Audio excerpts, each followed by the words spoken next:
Mereview smartphone kelas nanggung kayak Samsung Galaxy A21s ini seru. Entry level juga bukan, mid-range juga belum nyampe.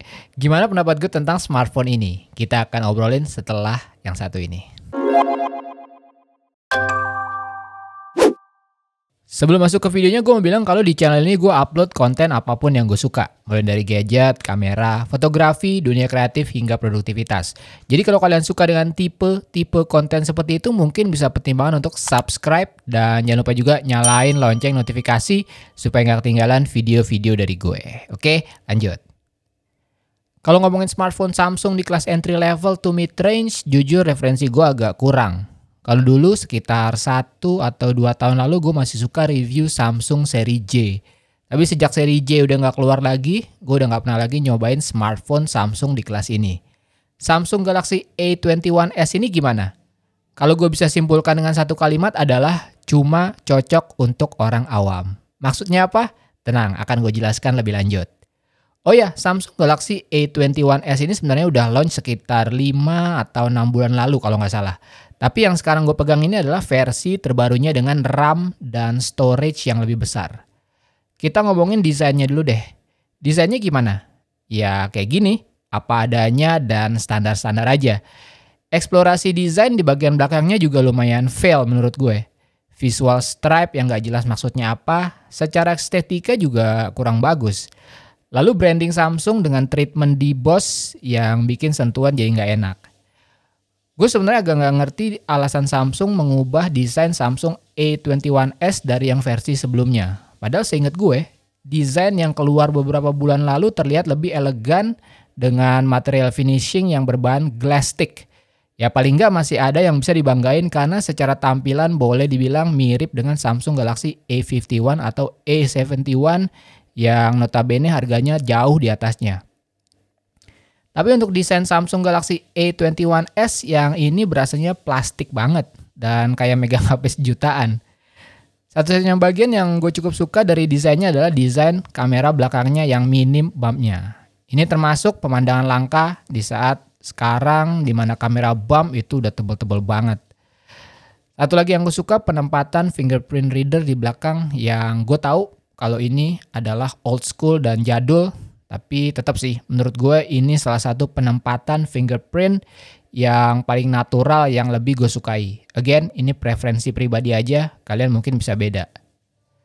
Sementara desain bagian depan yang berhubungan dengan layar, bezel, dan dagunya gue nggak ada masalah. Secara desain dan spesifikasi cukup oke. Yang mengusung desain Infinity O Display. Untuk kualitas layar, walaupun resolusinya masih HD plus dengan layar TFT, so far gue cukup happy dengan tingkat kecerahan layarnya.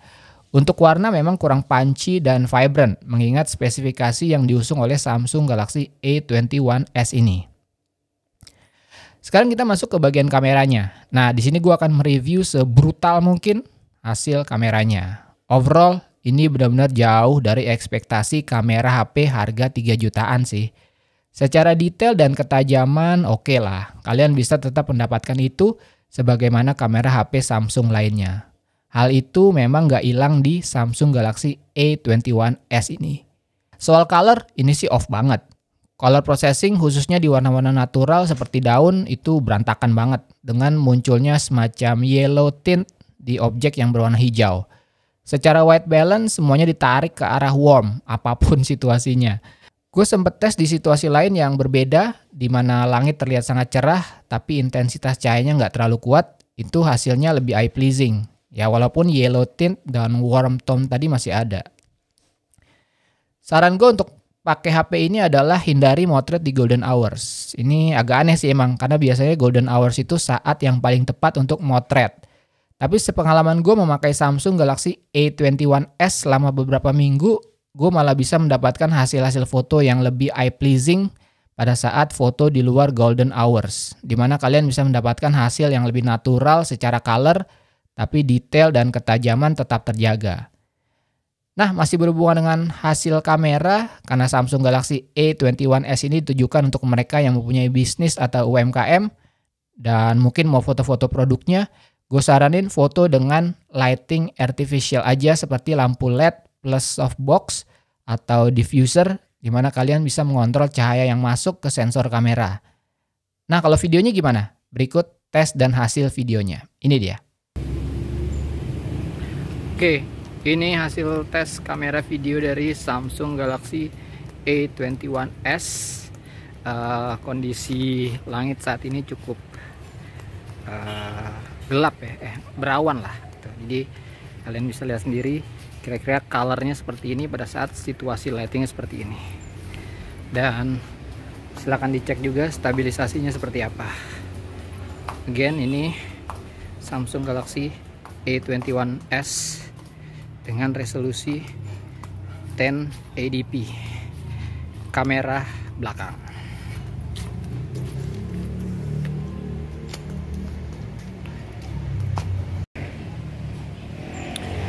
Oke, ini masih dari hasil video kamera Samsung Galaxy A21s.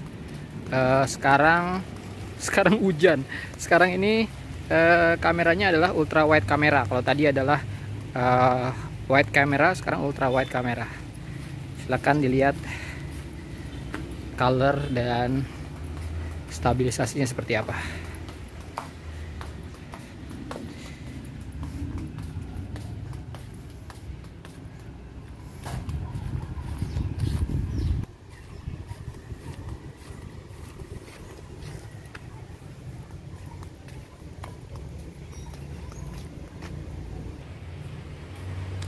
Oke, kalau ini adalah kamera depan dari Samsung Galaxy A21s dan resolusi 1080p. Silahkan dilihat colornya dan stabilisasinya seperti apa.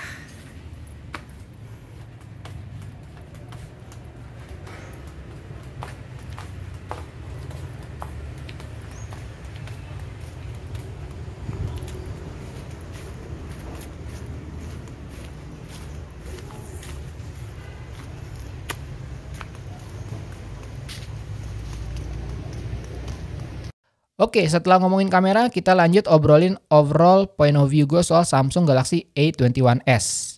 Menurut gue ini smartphone yang bakal susah buat berkompetisi dengan brand lain di harga 3 jutaan. Dilihat dari spesifikasinya, banyak banget brand-brand lain yang menawarkan lebih dari ini. Nggak usah gue sebutin apa aja lah, tapi kalau kalian ngikutin perkembangan smartphone, kalian pasti tahu apa aja opsi-opsinya. Nah, coba tulis di kolom komentar HP apa di harga 3 juta yang spesifikasinya lebih dari ini. Nah, silakan menggila di kolom komentar. Tapi kan itu kita yang memang mengikuti tren smartphone. Masih banyak di luar sana orang-orang yang nggak peduli spesifikasi. Dan yang mereka tahu brand yang bagus itu ya Samsung. Mau beli HP bagus dan terpercaya? Ya Samsung.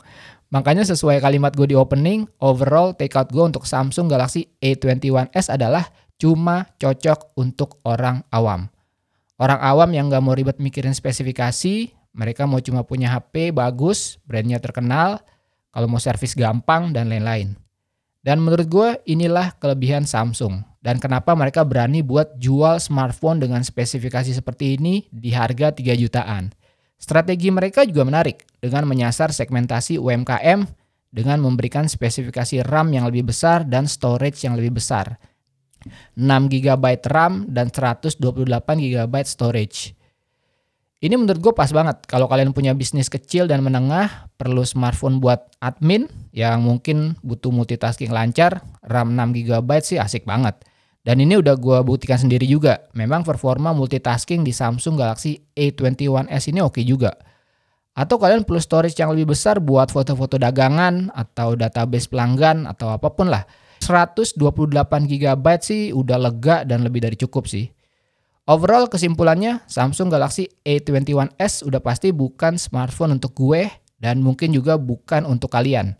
Tapi ini mungkin aja bisa bermanfaat buat mereka-mereka yang memang menjalankan bisnis skala kecil dan rumahan dan memang memerlukan smartphone dengan spesifikasi yang cukup dari brand yang terpercaya khususnya di masa pandemi seperti sekarang ini.